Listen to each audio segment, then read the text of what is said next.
It's quite a mixed picture right now in the Asian markets. We do have a weak handover coming in from Wall Street.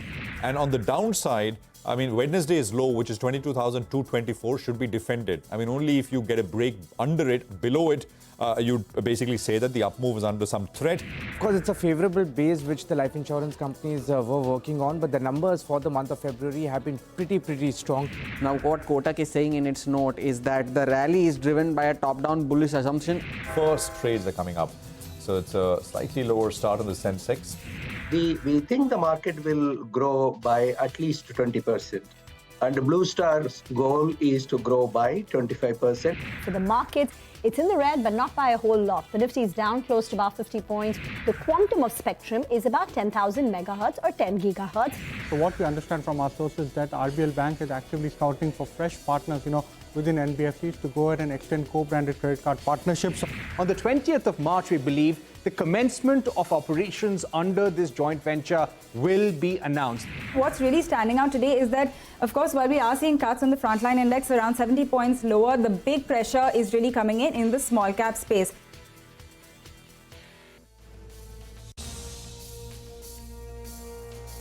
That was the day so far. Hello and welcome to Closing Bell live from the CNBC-TV18 Motilal Oswal studio. I'm Reema Tendulkar.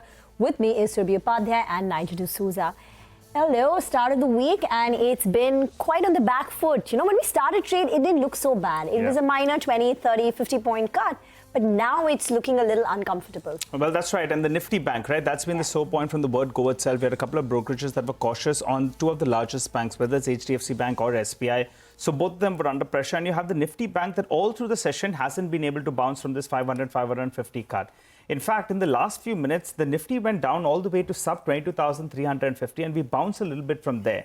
So we've tested that lower level. Let's see whether or not we can sustain above these levels. If you look at the mid-cap index, you'll say, well, it's doing an outperformance because the mid-cap index is down 0.2%, while the Nifty is down close to around 0.5% on. But the problem is in the breadth of the market. And you just pull up the crisscross lines. That's telling you the story, right? Suddenly you're seeing a lot of pockets of weakness in the broader markets, though there continue to remain stocks that are doing well even in today's trade, but there are far more decliners than in comparison to the stocks that are advancing. So the small cap index is down 1.6%. The Nifty small cap index, the BSE small cap index is down by a similar. And that's been the pain pocket. And you had a chat with the SEBI chairman, and she's also concerned about the kind of froth building up. Spent the better part of the morning discussing all of this. I mean, whether the regulator really feels that there is a risk building up in the mid-cap and small-cap market. And the short answer is perhaps yes, some caution is warranted. And therefore, guys must keep on board the fact that the stress test results will be out this Friday. What are these results? All mutual funds, small cap and mid cap, will be tested for a stress scenario. And how is that being described when volumes are 3 times the average and a couple of other parameters and so on and so forth. And basically, funds have to disclose how quickly can they liquidate their portfolio, because the $1 million or $1 billion question is that we all investors have made a beeline and we are pouring in the money in these funds.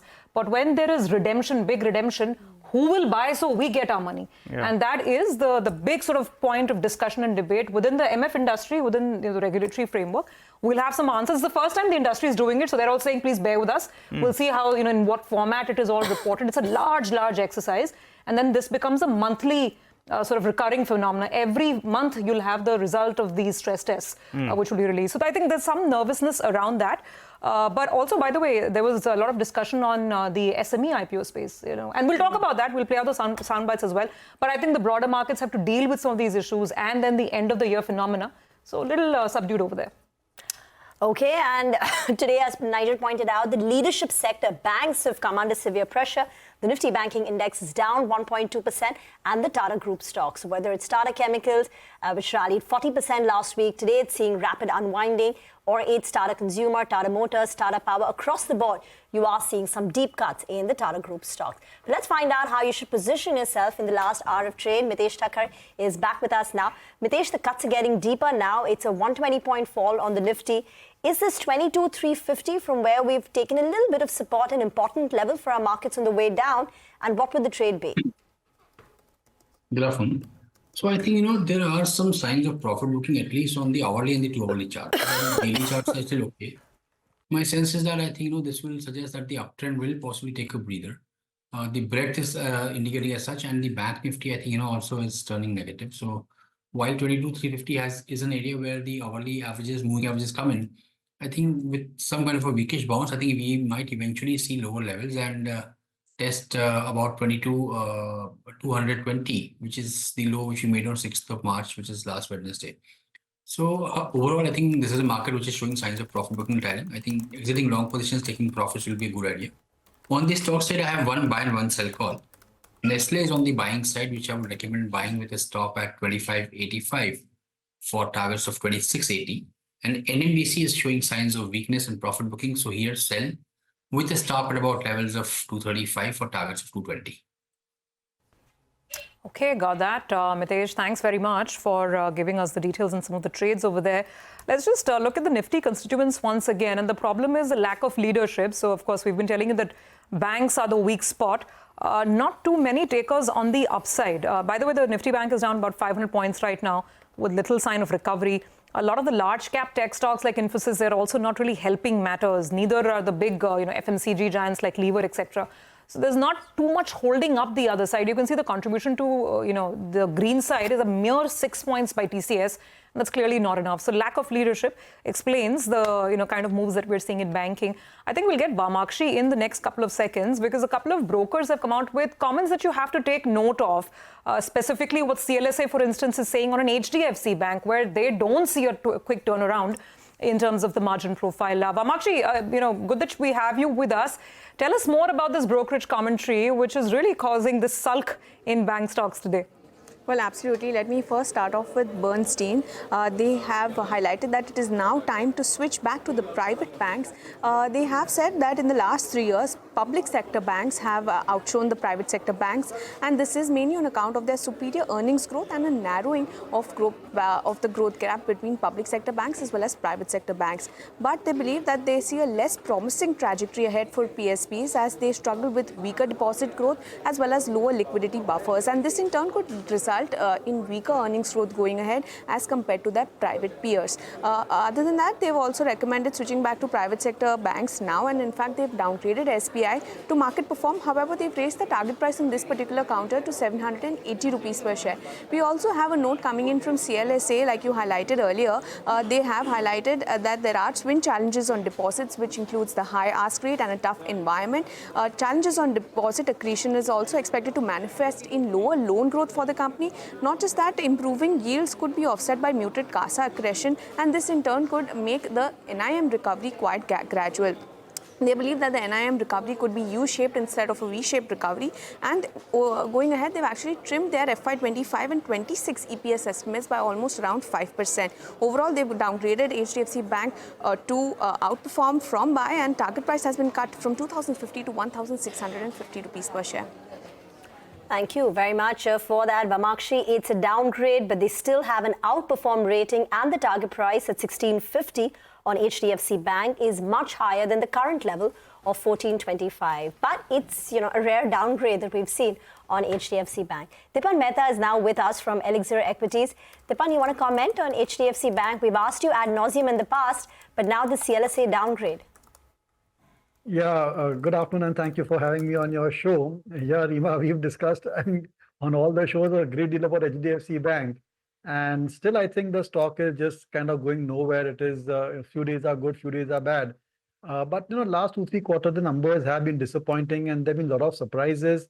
Base effect also is coming into play, and all of us got excited with the management kind of target to double the company every 4 years or so, but that doesn't seem to be playing out at this point of time.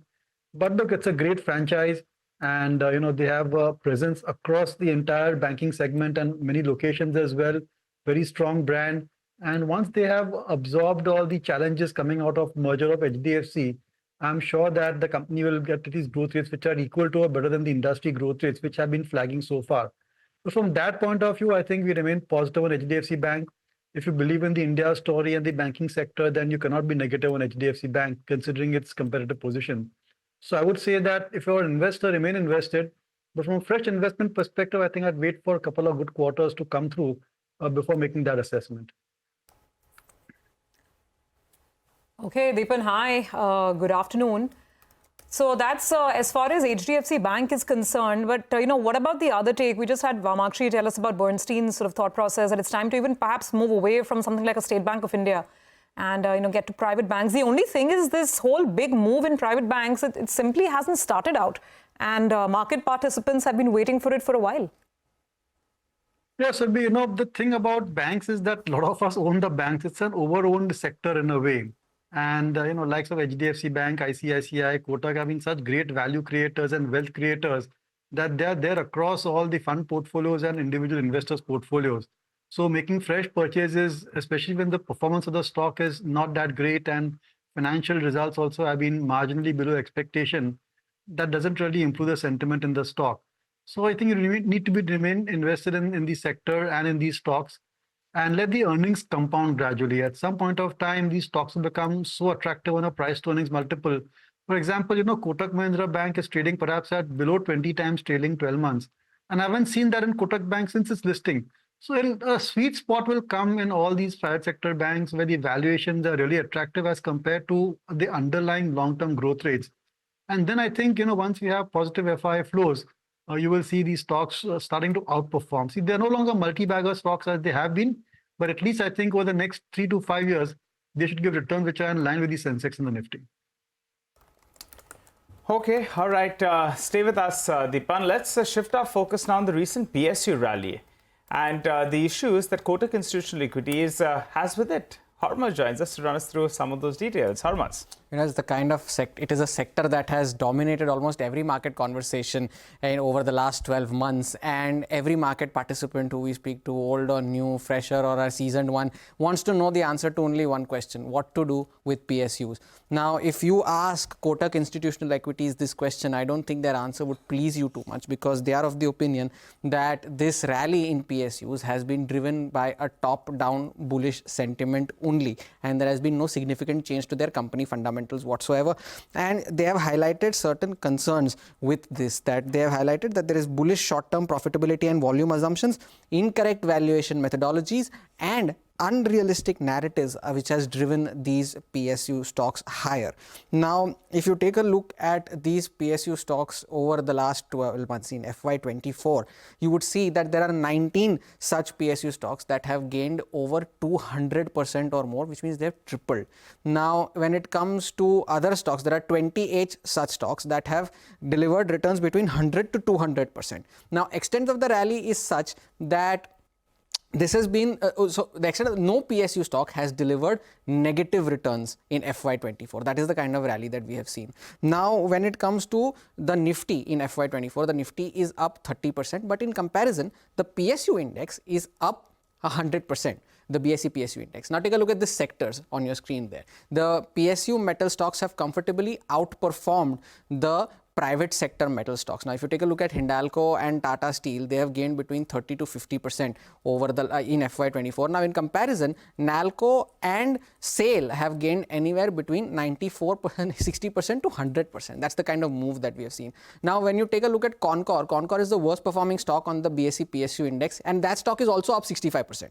So, on a valuation basis, on a 1 year forward PE, Concor is trading at 39 times, and take a look at Adani Ports in comparison, that is trading at 25 times.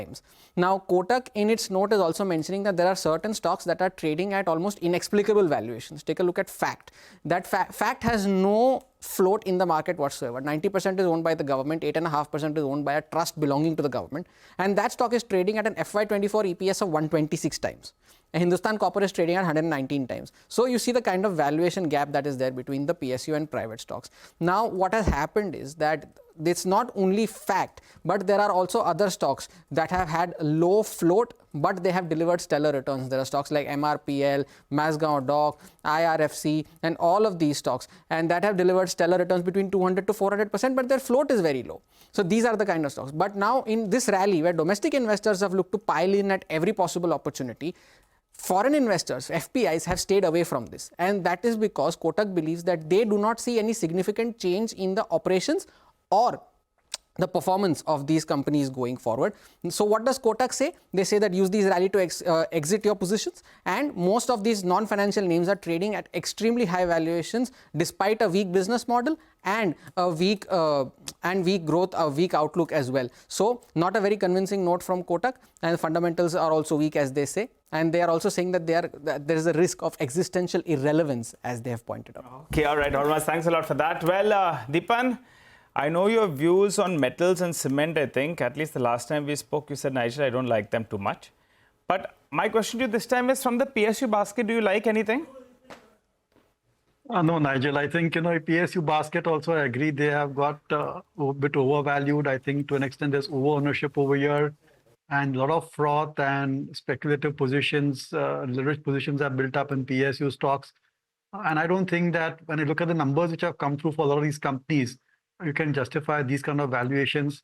I just think that certainly the sentiment in the stocks have improved, their growth trajectory has improved, the corporate governance standards, the quality of the management. There are many positive factors, but a lot of it has got discounted in the stock price.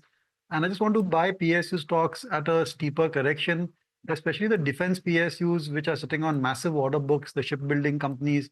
I think these companies next 4 or 5 years should deliver exceptional numbers, but there could be earnings volatility.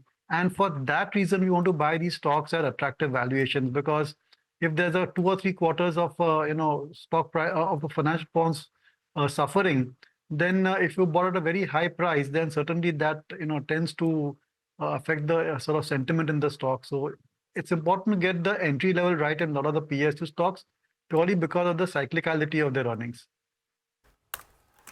Deepan, do stay on. We need to slip into a very short break. We'll come back. We'll also invite Mithun Aswath of Kiva Advisors on the other side.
Welcome back. You're tuned in to Closing Bell.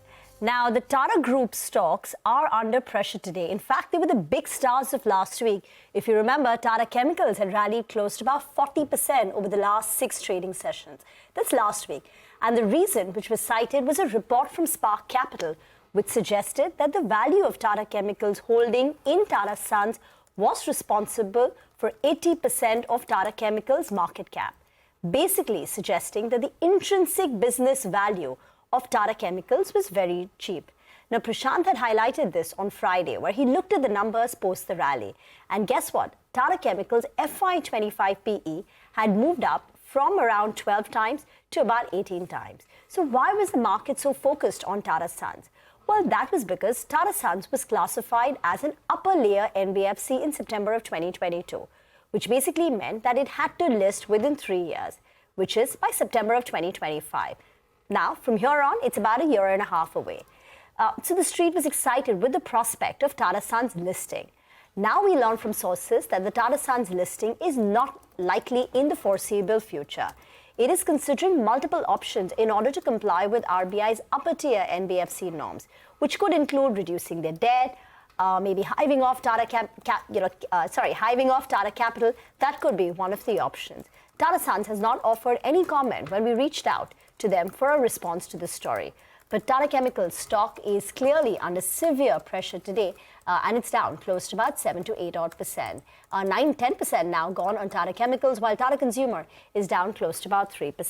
Dipan, the other stock, if you want to comment on, Tata Chemicals and the kind of unwinding that we've seen from last week's rally, the other one that I wanted you to talk about is Interglobe Aviation. Now, in the morning, there was a large block deal, 2.6 crore shares changed hands. That's about 6.7% equity. We understand that the promoters have sold, Rakesh Gangwal has sold stake. That's what we learned from sources. The stock was down 3%, but now it's up close to about 4%. Do you like Interglobe Aviation? Rima, first a disclosure, we and our clients are invested in Interglobe Aviation.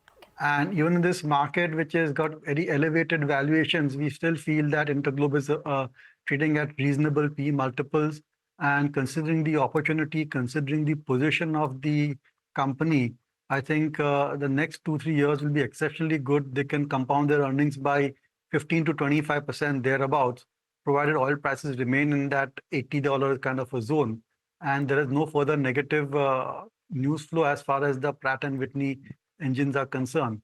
Next 2-3 quarters may be challenging because many planes are going to get grounded because of engine issues. But by end of next fiscal, we will see a lot of fleet increases, and the way India is expanding its airport terminal capacities and setting up new airports, I think that the air traffic is going to be steadily going higher, and Indigo also has the option of expanding its international routes. So from that perspective, I think we feel that Interglobe Aviation could be a really great outperformer over the next 2-3 years or so. But one should expect earnings volatility. But I think to counter that, valuations are reasonable. Okay, sorry. By the way, important information from the InfoEdge JobsPeak Index. Now, the InfoEdge JobsPeak Index basically assesses the demand trends across various sectors. And here the key is the IT sector, because IT hiring has been under severe pressure. And as you can see, IT and BPO hiring has picked up on a month-on-month basis. On a year-on-year basis, it's still down to 15%, but on a month-on-month basis, it's up close to about 16%. And that is something that the street will like, because Naukri derives a greater percentage of its overall revenues from the IT sector, and that has been stressed. Quick comment on InfoEdge? Again, another company in which we are invested, and the main value is coming in from Zomato and Policy Bazaar, which are doing exceptionally well. But when the management will unlock that value and how they'll reward the shareholder, that remains completely uncertain. Another disappointment is, the real estate portal, 99 acres, that even despite such good trends in the real estate industry, is still not, showing any kind of material top line, bottom line, and growth rates have been very disappointing. So I'm not sure about the value that is being ascribed for 99 acres over there per se. On the whole, I think the stock is pretty much well priced, and growth rates certainly have petered out. So I would say that although we're invested, it's a stock we look for exit opportunities, and maybe from those proceeds look at getting into Zomato and Policy Bazaar I think, which are the two newly listed new generation companies which have really performed exceptionally well and have kind of lived up to their potential and are now looking at steadily going into solidly into the black as far as profitability is concerned. Okay, Deepak, we'll leave the conversation here for now. Thank you for joining in. Now, oil marketing companies are in focus after the government cut the LPG cylinder prices by 100 rupees. The hit will be taken by companies and there will be no fiscal impact on the government. Sonal joins in to tell us what Citi has to say on these developments. Sonal. Thank you so much for that. Well, as you pointed out, oil marketing companies, they'll be in focus because the government has gone ahead and they've cut LPG prices by 100 rupees a cylinder. Usually, it would not impact oil marketing companies, but in this case, the government says that this expense will be borne by the oil marketing companies. There's no fiscal impact on government as such. To which Citi says there will be an under-recovery of around $100 per ton. Well, this is not such a big amount, but still it is a negative for oil marketing companies. Also because we'll watch out for any future price cuts when it comes to petrol and diesel as well. They, however, retain their positive view on OMCs, and they also say if there is any meaningful pullback, they will look at it as an enhanced buying opportunity as well. So that's why the stocks are on our radar today. Okay, all right. Thanks a lot for that, Sonal. Well, let's get in our next guest. We have Mithun Ashwath, Managing Partner at Kiva Advisors, who joins us on the show. Hi, Mithun. Good afternoon, and thanks so much for joining in. Mithun, are you a little bit skeptical about the small and the mid-cap space in the near term? We've had a heady run. The problem is in the last month and a half or so, they've been underperforming. At current reckoning, would you rather go with the large caps? Yeah, good afternoon, Nigel. I think it's something that one needs to maybe monitor stocks individually. I don't think you can do a kind of a broad brush amongst mid caps. Obviously, with the large amount of flows that have gone into mid and small cap funds, some of these stocks may have run up ahead of fundamentals. Having said that, over the last few weeks, despite the indices, the large cap indices being kind of flat, we've seen bouts of correction within mid and small caps, and I think some sort of consolidation on the mid and small cap side is warranted so that the earnings also catch up with the valuations. But over a longer term, I think opportunities continue to be presented in the mid and small cap space.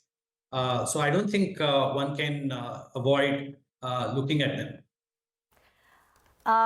Mithun, afternoon, Rima here. I think I remember Tata Motors is one of the stocks that you own in the automotive OEM space. Is that correct? Yes, Rima. Good afternoon. I think we've been holding it for the last 2.5 years in client portfolios. So it has, both Tata Motors as well as Tata Motors DVR. So it has, investors have reaped rewards. And I think the recent development of the demerger is another potential value unlocking, which the company is embarking upon. So how much more value do you think this demerger or the demerger will result for Tata Motors? Because we've already seen the stock go up 30% this year itself, and last year it was one of the best performing stocks. Yeah, I think, Rima, once the demerger is through, we still need to understand what the plans of the management is in terms of what would be the focus area for both for the CV business as well as the passenger car business. Because you would also be aware by the end of next fiscal, the group would become debt-free as well. So I'm sure, they have plans to, potentially make the group itself maybe a pure EV hybrid sort of a company. And that's what I think the thought process was with JLR. So I think one needs to maybe just wait and watch, listen to what they talk about in the next quarter results in terms of what their plans are, and then maybe take a call. Okay, all right. Mithun, normally when you join us, you give us one stock idea. And the recent one, I believe, is Greenply Industries. Tell us more. Why is that on your radar? Yeah, disclosure, this is something that we've advised to clients. We're quite positive on the real estate sector, and we've, largely played it through ancillaries as well. Earlier we've spoken about sanitary ware as an opportunity. Here, plywood as well has gone through a little bit of a consolidation in terms of the numbers. There have been quite a lot of imports from Vietnam and these other countries, which has plagued the industry, the domestic industry. However, the government has come up with BIS standards for MDF, which are to be implemented in February this year. That could curtail imports, and the domestic manufacturers could benefit. And Greenply is, largely a plywood company, but has a MDF capacity as well now, about 240,000 cubic meters. And this company is likely to do about 50% utilization this year on the MDF side, which would, expand in FY25. Also, in the recent past, they have divested their, loss-making unit in Gabon. They have, sold 51%. So they no longer need to consolidate that business. And there was about a debt of about 250 crores, assigned to the Gabon facility, which will also not be consolidated. So from Q4 onwards, you will see numbers of largely India, ex-Africa. So I think this company is well poised. I think the industry itself is well poised. So this is something that we've, looked at. There is a fair amount of caution in the small cap and the mid cap universe right now, Mithun. Have you booked profits in any of your portfolio stocks, and if yes, which ones?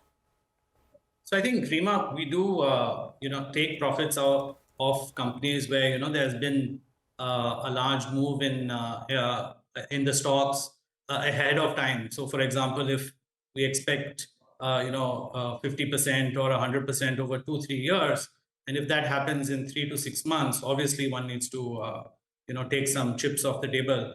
I think the only recent one that where we've booked profits was Zaggle, which had gone up over 100%, I think, over the last few months. Okay, all right. Mithun, I wanted to ask you about how are you placed, on some of these mouth-watering, so to call it, names. HDFC Bank. What's the view? The problem is that valuations look great. It's a great franchise, but you have to be ready for at least 2 or 3 quarters of pain.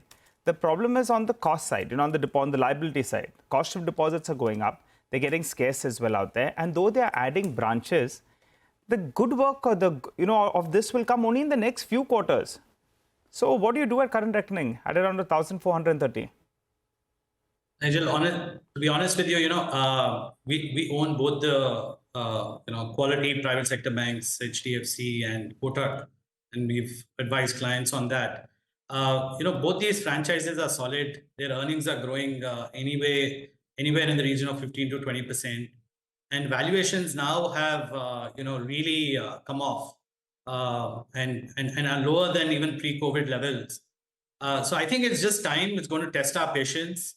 But you've seen financials of all sorts do well in the last couple of years. But I think now in a normalized world where most of the good news in terms of NPA is coming down is largely behind most of the financial sector. I think both HDFC and Kotak should start at least moving in line with the earnings growth, if nothing else. We've seen a fall in many of these hospital stocks over the last couple of days. Was that an opportunity to buy, or do you think that's not a sector that you like right now? So I think the healthcare space, like you mentioned, the hospitals have got re-rated significantly. And I think the recent correction was on account of potentially a government proposal on capping prices. But I'm not sure whether this could be implemented across. So I think maybe the stocks will settle down and it was an excuse for a little bit of a pullback. Having said that, I think that's the sector is well poised over the next few years. Valuations are slightly expensive, but I don't think the long-term opportunity is there and present for these companies. Mithun, we'll leave the conversation here. Thank you very much for joining in with your perspective. We'll slip into a very short break on that note with the news that The market is dipping once again and getting back to levels of 22,350. We attempted a bit of a pullback 10-15 minutes back, but that's being sold into. So once again, 130 points lower on the Nifty, Sensex down a full 500 points. On the other side, we'll get you a check on what dealing rooms are saying in our segment Day Street Chatter.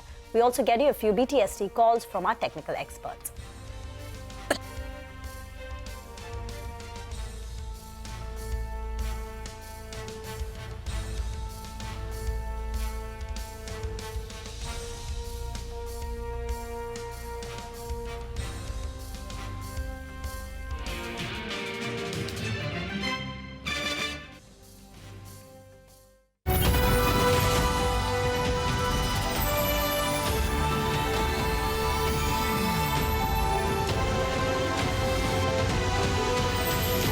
Dream Sports presents News 18 Rising Bharat Summit in partnership with Hindustan Times. Coming soon.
Welcome back. Well, the markets are actually under some pressure now because we're back at the low point of the day. We went to around 22,350 and we bounced off that mark, but we have revisited that mark.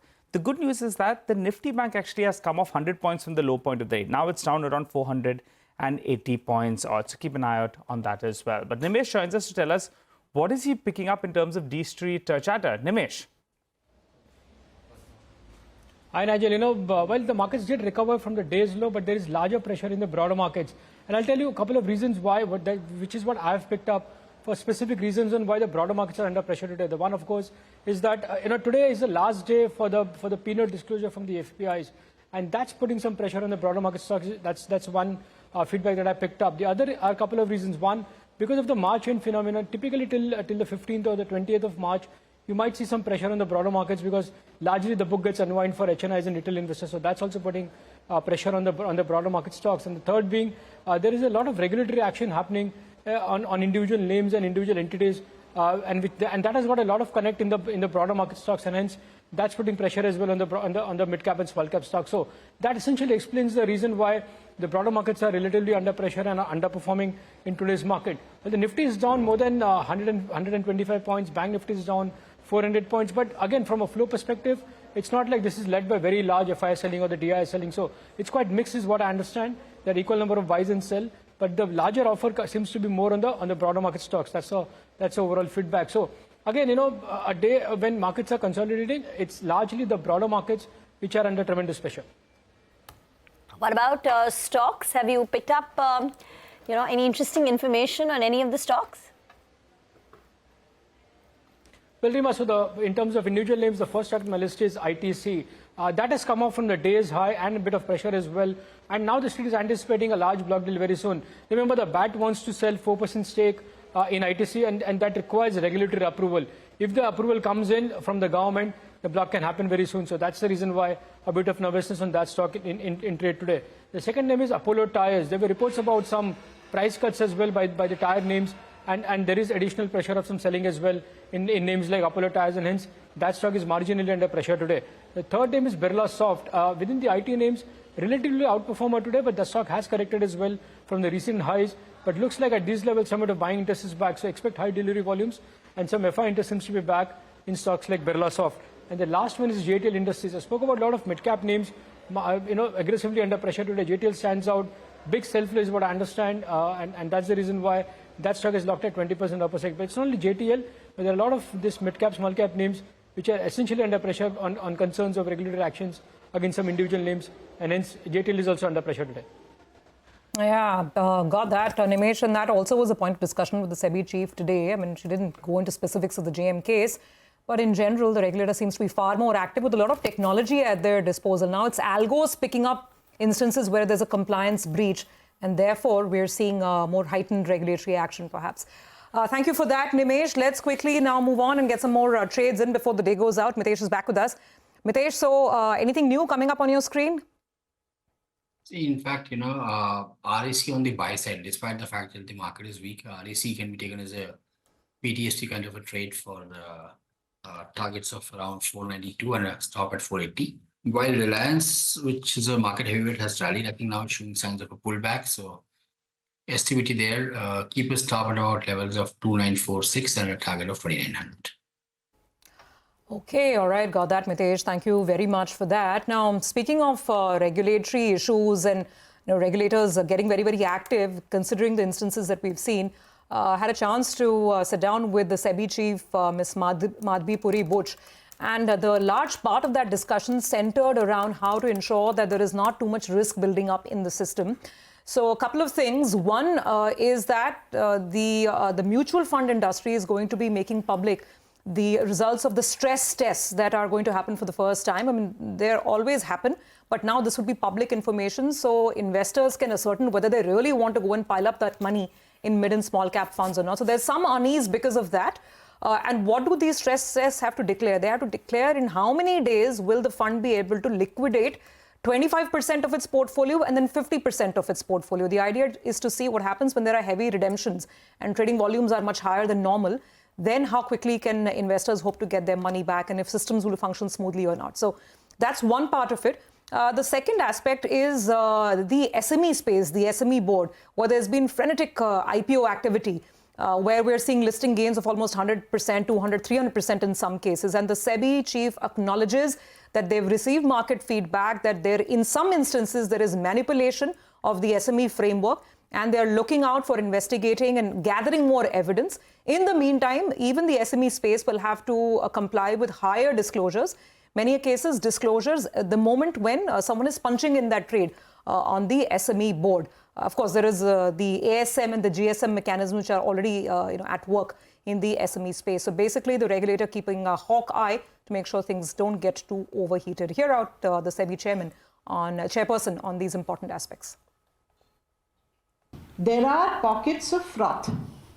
Navneet, that was the phrase you preferred. segments or sections of froth in the market. So some people call it a bubble, some may call it froth. The question is, it may not be appropriate to allow that bubble to keep building, because if it keeps building, then when it bursts, because a bubble will burst, by definition bubbles burst. So when they burst, they impact the investors adversely. That's not a good thing. So yes, that is also true. But are there others where the valuation parameters seem to be off the charts and not supported, by fundamentals at all, and completely appearing to be, as regulators like to call it, irrational exuberance?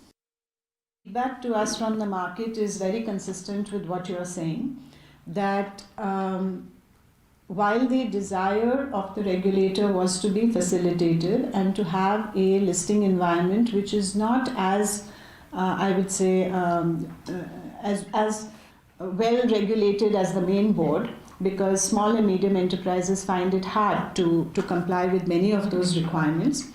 The objective was appropriate. Are there some entities which are perhaps misusing that facilitative framework? We have received feedback that that is the case. I think as a first step, we are clear that some more disclosure in terms of risk factors. So for investors to understand that the SME segment is different from the main board, the regulations are different, the disclosures are different, and therefore the nature of the risk is different. I think it's important for SEBI to underline that in terms of disclosures to the investors. Okay, so that's on the SME board and on the mid-cap, small-cap stress tests that are happening. One more thing, guys, I didn't mention here, we didn't play that soundbite. The next big move from SEBI is a performance validation agency. It's a debate where people put up screenshots and saying, I'm getting this much of success rate, etc. For influencers, mutual funds, PMSs, basically there's going to be a third-party agency that's coming very, very soon, which will validate all the claims that are being made and then allow people to, really ascertain if it's credible and believable or not. So that's the next new thing that's coming, I think, shortly from the regulator. Indeed. I think these steps will help in the longer term. In the near term, it could be a little bit jittery, but it's all being done for your good, right? So, it's like what the SBFC owner the other day said, the promoter entity, Mr. Dhruv. He said, go to the vet, you take the pet and go to the vet. The pet doesn't understand that the vet is doing something correct for him. But in due course, he'll understand that he's actually trying to solve it. So I love the way he put it. But market expert Anand Tandon, who joins us on the show. Hi, Anand. Well, it's that part of the day when the markets are at the low point. The frontline stocks as well are seeing some selling. And the problem in the last few minutes is stocks.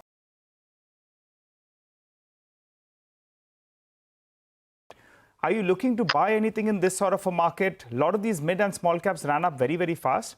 But are there pockets that you're looking to buy? If you could share a few names. It is a little overpriced right now, and therefore it is not necessarily to rush it. However, if you do want to look,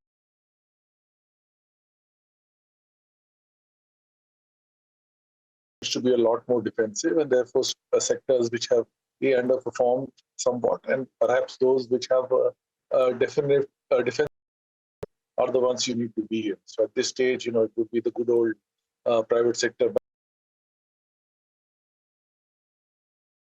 Signs of a rapid up move by any chance. All I'm saying is change the positioning from being very heavy on infrastructure, engineering, and PSUs, etc., to move into. By the way, the Nifty is on the verge of breaching 22,300. So now we're inching towards a 200-point fall on the Nifty. The sensex, which was down 500 points at, say, 3 o'clock, is down about 600 points. And the top gainers are all the defensive names, which Anand was referring to. So Apollo Hospitals right on top, 2.6%. Nestle, Cipla. So your traditional FMCG pharmaceutical stocks are trying to hold up the market. But on the way down, it's the banks which continue to come under pressure. The banking index is down nearly, over 1%. And, small cap. The Nifty small cap index is a fall of more than 2%. And pull up the advanced decline ratio and the gap between the two has only widened. So right now, we've got an advanced decline ratio, which amounts to 2 stocks advancing for 9 stocks declining. So, the skew in favor of the declining stocks is only widening, at the moment. Anand, particularly on the, traditional FMCG, pharma, any stocks that you'd like and you want to highlight? I think insurance is one place which is doing reasonably well. If you see the numbers that have come through for this month as well, most of the life insurance companies have done exceedingly well. And I think there is one place where the road runway is quite long. So if you have the patience for several years, you can sit on it. No particular hurry to move out. Valuations can take care of themselves over a period of time. So that would be one space that would make some sense to me. Okay, all right. Stay on, Anand. We'll have some more questions for you. But right now, we do have to take a very, very quick break with the note that the market is sitting on a slightly bigger decline now. Take that break and come right back with more.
Welcome back. So, a fair amount of caution in the market. That's what the day is all about. Anand, now perhaps, this is, one can argue or some can argue this is exactly what the doctor ordered. So the question is, if the market continues to cool off a little bit, then what areas would you want to get in? And I'm not going to talk about the obvious names like maybe, private sector banks, but anything else that you would like to buy when prices come at more reasonable levels? So, first of all, we are heading towards an event, and that is the election sometime in the next few months. So it would be prudent to remain a little light. Now, question is after that what? So if you assume business as usual, current government comes back in, therefore you are back to doing whatever you're doing. There is no trigger on the upside. If there is any surprise on the downside, there could be a problem. You might want to therefore consider slightly global outlook. And the global outlook is that, if you are looking at, let's say, May, June as a time frame and the US Fed starts to cut, you will find that everything which is measured against the dollar starts to do well. So theoretically, things like gold, cryptocurrency, ETFs, most commodities, including oil and gas, will likely move up.